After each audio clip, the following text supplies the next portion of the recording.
Hey everyone, welcome to Sideshow's First Look. Today we'll be checking out the Wolverine 1973 version 6-scale figure by Hot Toys from X-Men Days of Future Past. The box is dominated by a glossy gold X with a black silhouette of Wolverine striding forth at the middle. Pulling the top off of that box reveals the figure and all of its accessories protected by a pair of plastic trays. Here's absolutely everything that comes with the Wolverine 1973 figure, which you can see standing there at the center. On the right is the bulk of the parts for assembling the modular environmental base, which are exclusive to the deluxe version of the figure. Over on the left is a Sentinel cannon, which is only available with the exclusive option of both the collector and deluxe versions of the figure.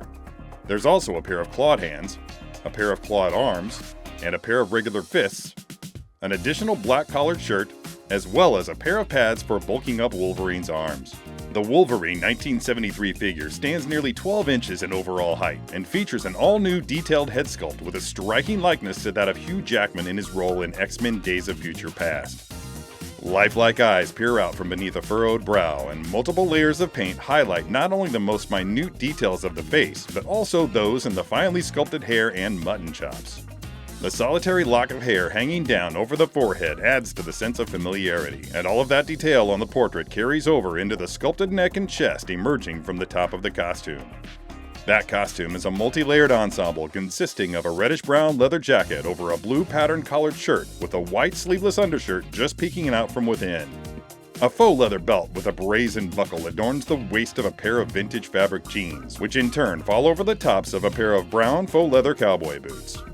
With the jacket still on, the open hands can be swapped out for either the bone-clawed or unclawed fists when it's time to enter berserker mode. Removing the jacket reveals the collared shirt in its entirety, and the sleeves of that shirt can be rolled up to more accurately represent Wolverine's look in the film. Additionally, the patterned shirt can be swapped out for its all-black equivalent, and both shirts can be bulked up using the pair of padded elements that slide onto the upper arms. With the sleeves of either shirt rolled up, the standard arms can be swapped out for these highly detailed, seamless arms with the popped bone claws, further enhancing the figure's realistic appearance.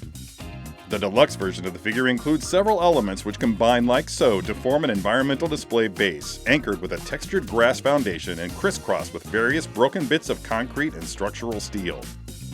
And the exclusive version of the figure also includes a severed Sentinel arm cannon, which can be incorporated with the base as you please.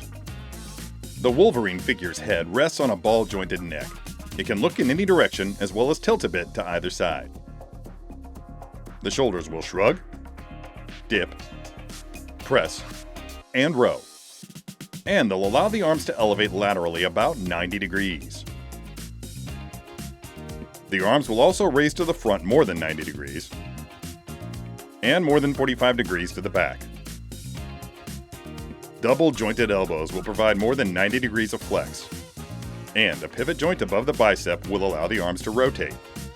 The torso will crunch to the front, extend to the back, and lean to either side. And there's a very satisfying amount of twist to be had. The legs will lift laterally about 45 degrees. They'll also kick out to the front more than 45 degrees, as well as a few degrees to the back. Double jointed knees provide about 135 degrees of flex, and the usual pivot joint at the thigh will allow the legs to rotate there. The booted feet will pivot at the ankles, and will also extend quite a bit in all directions. This has been Sideshow's first look at the Wolverine 1973 version 6-scale figure by Hot Toys from X-Men Days of Future Past. For more information about this figure, or to check out the wealth of other posable figures available from Hot Toys, follow the link below. Thank you for watching our video, and as always, don't forget to let your geek sideshow.